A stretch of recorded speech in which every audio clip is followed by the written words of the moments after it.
Shalom saudara, berjumpa kembali bersama dengan saya Pendeta Cecep Supata. Kita akan memuji, menyembah Tuhan dan mendengarkan firman Tuhan. Haleluya.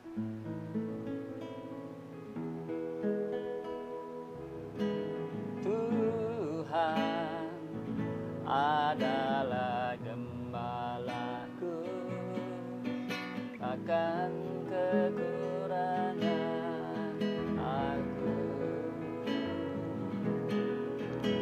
Dia membaringkan aku di padang yang berumput hijau. Dia membimbingku ke air yang tenang. Dia menyegarkan jiwaku. Dia menuntunku ke jalan yang benar, oleh karena namanya. Sekalipun aku berjalan dalam lembah kegelapan,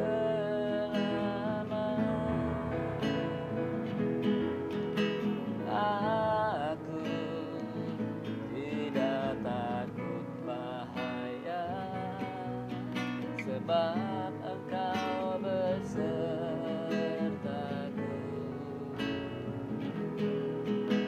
Gadamu dan tongkatmu, itulah yang menghibur aku.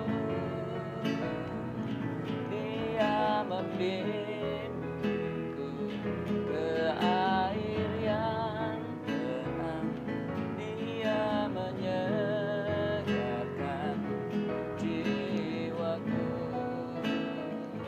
Dia menuntunku ke jalan yang benar, oleh karena namanya. Sekalipun aku berjalan dalam lembah kegelapan, dan aku pun akan diam dalam rumah Tuhan sepanjang masa. Ku yakin Kau hadir di sini. Ku rasakan kuasa yang tak terbatas. Ku yakin Kau nyata di sini. Kemenangan terjadi di sini. Ku yakin Kau hadir di sini. Ku rasakan kuasa yang tak terbatas. Ku yakin Kau nyata di sini. Kemenangan terjadi di sini. Kesembuhan terjadi di sini. Kelepasan terjadi di sini.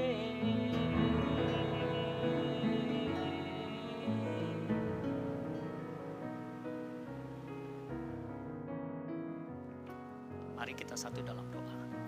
Bapa kami dalam surga, kami bersyukur kami mau mendengarkan firman-Mu. Kami buka hati buat sabda firman-Mu. Urapi hamba-Mu, urapi kami semua yang mendengarkan firman-Mu. Kami kami sangat membutuhkan firman-Mu dan urapan-Mu. Di dalam nama Tuhan Yesus kami berdoa ucap syukur. Haleluya. Amin. Shalom saudara. Kita buka Alkitab kita dalam Mazmur 23. Mazmur 23 ayat 1 sampai 6. Nah, Mazmur ini pasal yang terkenal. Pasal 23 ini Mazmur yang terkenal. Kalau saya sebut Mazmur 23, pasti kita tahu bahwa itu adalah Mazmur tentang Tuhan Gembala yang baik. Dan biasanya Mazmur 23 ini disampaikan dalam suasana-suasana tertentu. Ya, ketika mengunjungi orang sakit, ketika di dalam rumah duka, atau bahkan juga ketika di acara-acara keluarga. Nah, saat ini saya akan sampaikan firman Tuhan dari pasal 23 Mazmur. Saya akan bacakan buat kita semua. Mazmur 23 ayat 1, Mazmur Daud. Tuhan adalah gembalaku, takkan kekurangan aku. Ini menarik saudara sekalian. Dikatakan Tuhan adalah gembalaku, takkan kekurangan aku. Kalau King James, New King James, untuk ayat 1 ini bunyinya sedikit berbeda. Dan saya lebih suka King James. Dikatakan begini, The Lord is my shepherd, I shall not want. Tuhan, kalau saya terjemahkan secara letterlock, artinya Tuhan adalah gembalaku, I shall not want. Saya tidak menginginkan apa-apa. I shall not want. Want itu ingin. I want to eat. I want to go home. Nah ini I shall not want. Saya tidak akan memiliki apa-apa lagi, atau tidak ingin apa-apa lagi. Dari sini saja kita kalau merenungkan firman Tuhan secara benar, ya, kalau Tuhan gembala, kita bukan hanya tidak kekurangan, ya, tetapi kita tidak akan menginginkan apa-apa lagi, sebab ada gembala yang senantiasa menjaga kita, dan itu sudah cukup. Ada seorang anak kecil ketika disuruh menghafal Mazmur 23, dia nggak hafal secara penuh ayat 1 sampai 6. Kemudian dia berkata begini, yang dia ingat cuma judulnya aja, Mazmur 23, Tuhan adalah gembalaku, itu cukup bagiku. Ternyata ungkapan Tuhan gembalaku itu cukup bagiku, itu memiliki makna yang luar biasa. Jadi kalau Tuhan gembala, yang menjadi gembala kita, itu cukup. Tuhan Yesus di Yohanes, di Injil Yohanes mengatakan, akulah gembala yang baik. Ya, konsisten dengan Mazmur Daud ini. Jadi Tuhan Yesus menganalogikan dirinya sebagai gembala yang baik di Yohanes pasal 10, ya, ayat 9 sampai seterusnya. Bahkan di ayat 11 dengan tegas dikatakan, akulah gembala yang baik yang memberikan nyawanya. Akulah gembala yang baik yang mengenal domba-dombaku, dan domba-dombaku mengenalnya. Jadi saudara, kalau Tuhan Yesus jadi gembala saudara dan saya, itu sebenarnya cukup. Makanya kalau orang tidak pernah cukup, itu jangan-jangan bukan Tuhan Yesus yang menjadi gembalanya. Ya. Sebab kalau orang percaya memiliki Tuhan sebagai gembala, Yesus sebagai gembalanya, dia akan merasa cukup. Ayat 2 dikatakan, ia membaringkan aku di padang yang berumput hijau. Ia membimbing aku ke air yang tenang. Ya, tadi lagu tadi ini mengutip ayat ini. Jadi ia gembala membaringkan kita domba-dombanya.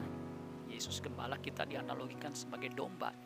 Dikatakan membaringkan aku di padang yang berumput hijau.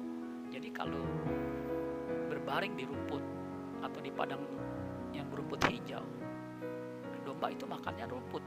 Jadi tidak akan pernah kekurangan, tidak akan menginginkan yang lain lagi karena semuanya sudah tercukupi. Ia membimbing aku ke air yang tenang.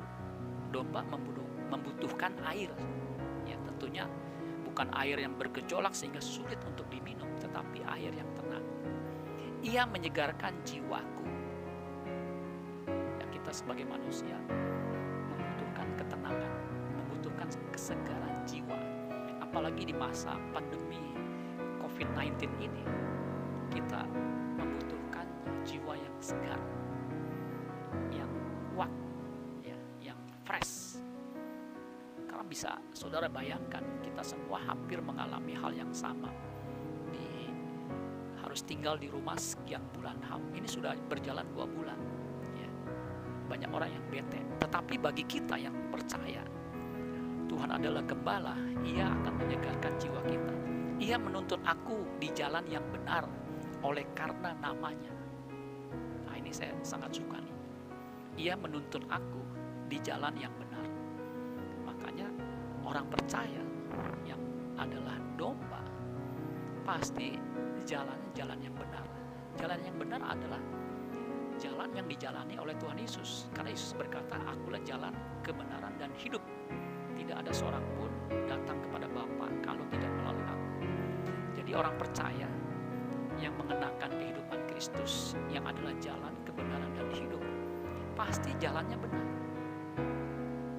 Gak mungkin pengikut Kristus jalan di jalan yang sesat. Sekalipun aku berjalan dalam lembah kekelaman, aku tidak takut bahaya. Nah, ini luar biasa ya. Jalan hidup kita, kehidupan kita tidak selalu mulus. Ya, kalau saudara perhatikan, seperti ya, kebanyakan kita yang hidup, kita menjalani hidup yang berliku-liku. Ya. Ya, hidup yang tidak selalu mulus, nyaman. Jangan saudara berpikir ya, hidup itu mulus. Enggak. Saya udah setengah abad lebih. Saya banyak mengalami kesusahan juga, getirnya hidup juga, saudara. Ya. Tetapi di sini dikatakan, sekalipun aku berjalan dalam lembah kekelaman, ya, aku tidak takut bahaya. Kalau Tuhan jadi gembala, sekalipun kita ada dalam lembah kekelaman, lembah yang gelap, yang seolah-olah tidak berujung, di sini dikatakan tidak takut bahaya. Kenapa? Dikatakan sebab engkau besertaku. Gadamu dan tongkatmu itulah yang menghibur aku. Orang percaya yang memiliki Tuhan Yesus sebagai gembala tidak takut bahaya. Bahaya yang ditakuti setiap orang adalah kematian, maut. Ya, maut itu kematian kedua, kematian kekal. Ketika Yesus mati di kayu salib, saudara, sengat maut sudah tidak ada lagi, tidak ada kuasanya lagi bagi kita yang percaya. Karena Tuhan memberi jaminan, menggaranti. Ketika kita percaya Tuhan Yesus, kita diberikan garansi jaminan hidup kekal. Yohanes 3 ayat 16, karena begitu besar kasih Allah akan dunia ini sehingga dikaruniakannya anaknya yang tunggal, supaya setiap orang yang percaya kepadanya tidak binasa, melainkan beroleh hidup yang kekal. Itu jaminan. Jadi bagi kita yang percaya, hidup kekal menjadi jaminan. Yesus juga berkata, Yohanes 11 ayat 25-26, akulah kebangkitan dan hidup. Barang siapa percaya kepadaku, ia akan hidup walaupun ia sudah mati. Dan setiap orang yang hidup dan percaya kepadaku, ia tidak akan mati selama-lamanya. Kalimat selanjutnya, percayakah engkau? Jadi kalau kita percaya Yesus sebagai Tuhan dan Juru Selamat, Dia adalah kebangkitan dan hidup, ya, kita tidak akan takut lagi bahaya. Kita tidak takut lagi dengan kematian. Di zaman saat ini, di masa saat pandemi COVID-19 ini, kematian itu bisa terjadi kapan. Jadi begitu dekatnya kematian. Karena memang musim kematian ya, saat ini melanda seluruh dunia. Ya, wabah ini kan membawa kematian. Jadi jangan anggap enteng. COVID-19 ini bukan hanya sekedar virus biasa, bukan hanya sekedar flu biasa. Ini penyakit, ya COVID itu, ya coronavirus disease 19 tahun 2019 ini belum ada obatnya, belum ada vaksinnya. Ya, ini rentan bagi orang tua, bagi anak-anak yang daya imunnya rendah. Jadi kalau kena, ya itu akan mengalami lembah kekelaman, maut bisa mengintai. Tetapi berita baiknya, kalau kita punya Tuhan Yesus yang adalah gembala yang baik, kita tidak takut bahaya. Sebab dikatakan, engkau menyertai aku. Jadi penyertaan Tuhan itu membuat kita tenang. Ya. Dikatakan gadamu dan tongkatmu, itulah yang menghibur aku. Jadi gada, tongkat yang dimiliki oleh gembala itu berguna untuk apa? Kalau ada binatang buas yang mencoba mengganggu atau membahayakan domba, gada itu untuk memukulnya, misalnya serigala atau harimau. Si gembala yang baik pasti dia akan membela dombanya. Dan Yesus itu gembala yang baik. Dia berkata, aku memberikan nyawaku bagi domba-domba. Pasti dia akan membela kita. Gadamu dan tongkatmu itulah yang menghibur aku. Engkau menyediakan hidangan bagiku di hadapan lawanku.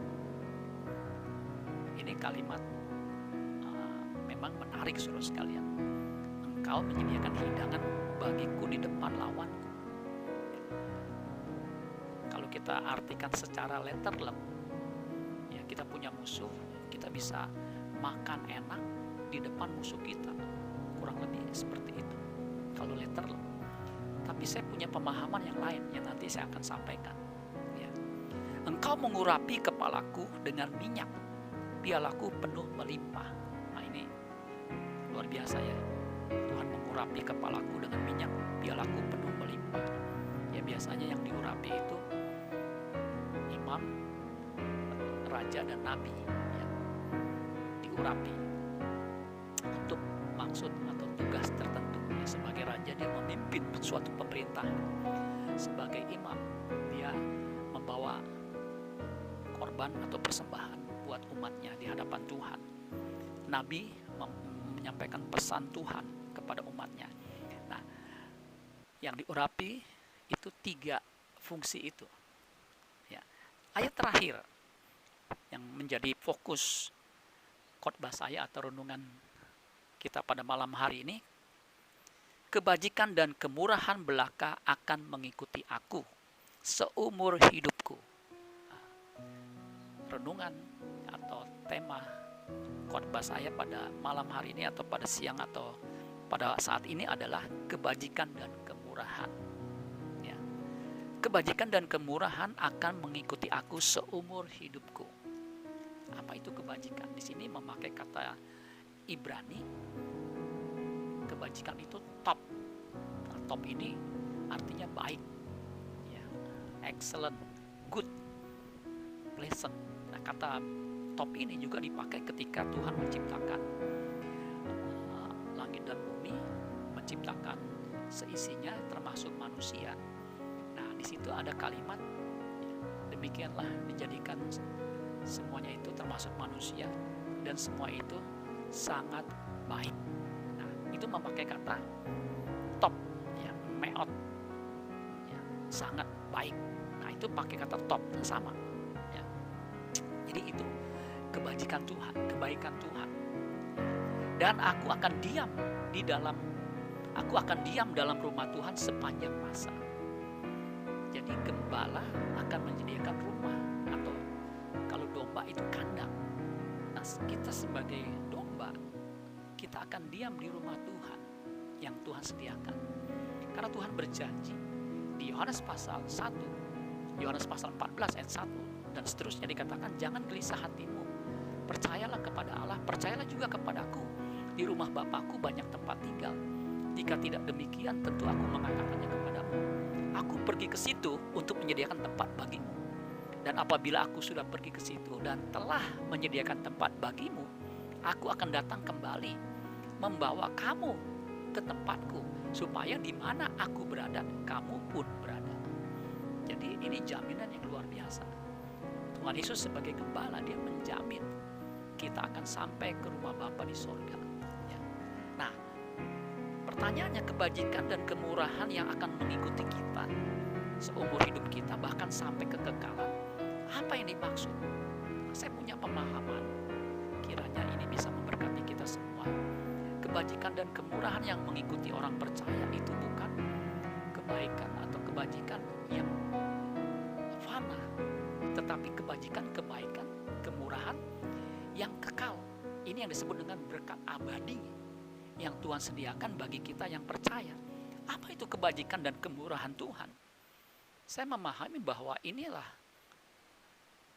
yang dimaksud kebajikan adalah pelajaran rohani yang mendewasakan kita orang percaya sehingga kita memiliki karakter ilahi.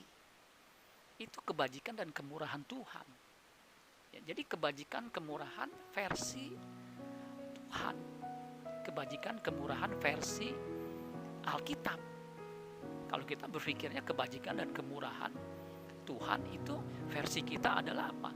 Hidup di bumi ini bahagia, memiliki kekayaan menumpuk, sehingga 7 turunan, 8 tanjakan, 9 tikungan, 10 solokan gak habis-habis. Itu mau kita semua secara kedagingan. Siapa yang tidak ingin kaya? Pasti semua orang ingin kaya. Tetapi bukan itu yang menjadi kebajikan yang utama. Yang menjadi kebajikan versi Tuhan bukan itu. Saya bisa buktikan kenapa bukan itu. Karena kalau kebajikan yang dimaksud, kebaikan yang dimaksud itu harta benda, dalam kondisi saat ini saja, kebajikan yang dimaksud tadi, yang seperti tadi itu versi manusia, itu tidak bisa menolong. Kita sudah mendengar berita-berita, ada orang yang bukan hanya kaya, tetapi sangat kaya.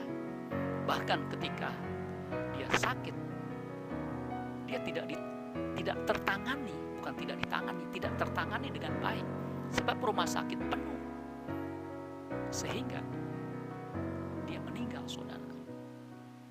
Padahal kalau dalam keadaan normal, dia bisa masuk ke ruang VVIP, rumah sakit yang terbaik, sebab dia bukan saja bisa bayar dokter yang terbaik, masuk rumah sakit yang terbaik, dia bisa bangun rumah sakit, bahkan bisa membeli rumah sakit itu dengan kekayaannya.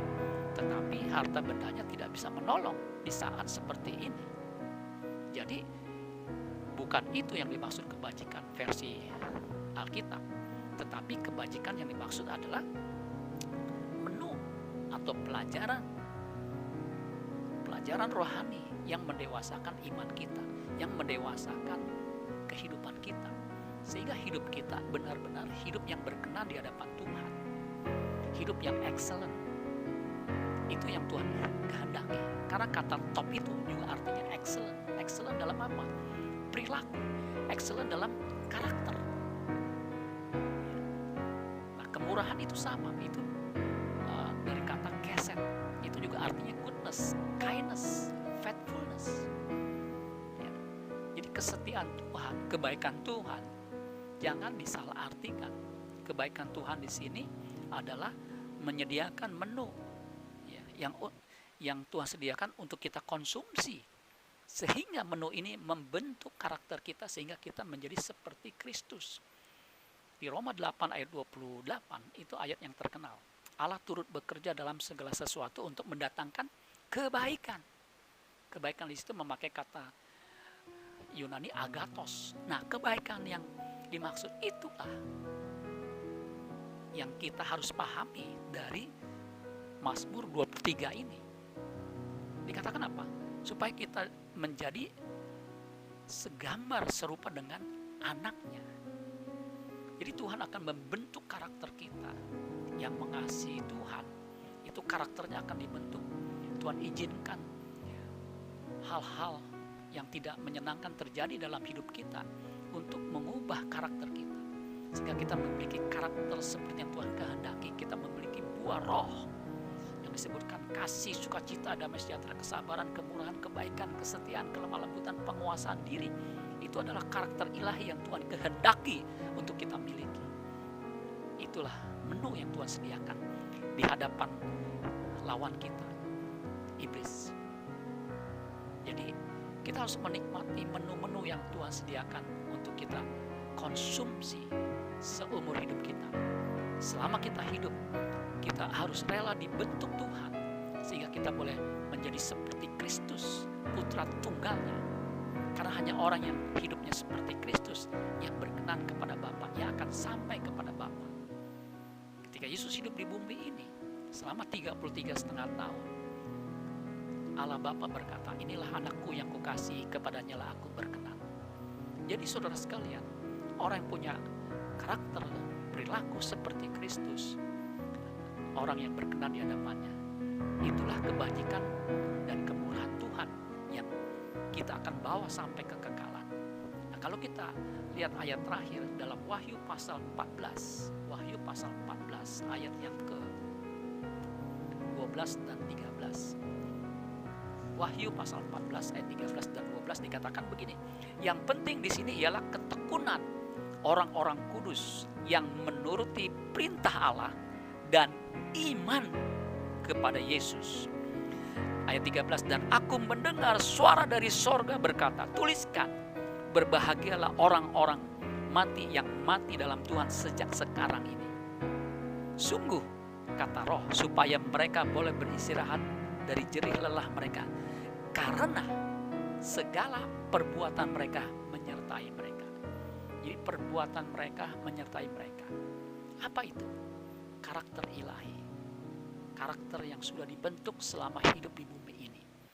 Sehingga kita bisa menikmati atau masuk ke dalam rumah Tuhan sepanjang masa. Itulah yang Tuhan kehendaki. Itulah kebajikan dan kemurahan yang akan mengikuti kita seumur kita, bahkan kekal selama-lamanya. Amin buat firman Tuhan. Tuhan Yesus memberkati. Kita berdoa. Bapa kami dalam surga, kami bersyukur pada kesempatan ini kami bisa mendengarkan firman-Mu Tuhan. Biar kami boleh memahami kebenaran firman-Mu seperti yang Tuhan kehendaki. Jadikan kami domba yang setia, yang mendengar suara gembala. Jadikan kami umat-Mu Tuhan yang senantiasa mau bersedia dibentuk sehingga kami menjadi seperti bejana yang Tuhan kehendaki. Inilah doa dan kerinduan kami. Di dalam nama Tuhan Yesus kami berdoa mengucap syukur. Haleluya. Amin. Sampai jumpa lagi. Tuhan Yesus memberkati. Sola Gracia.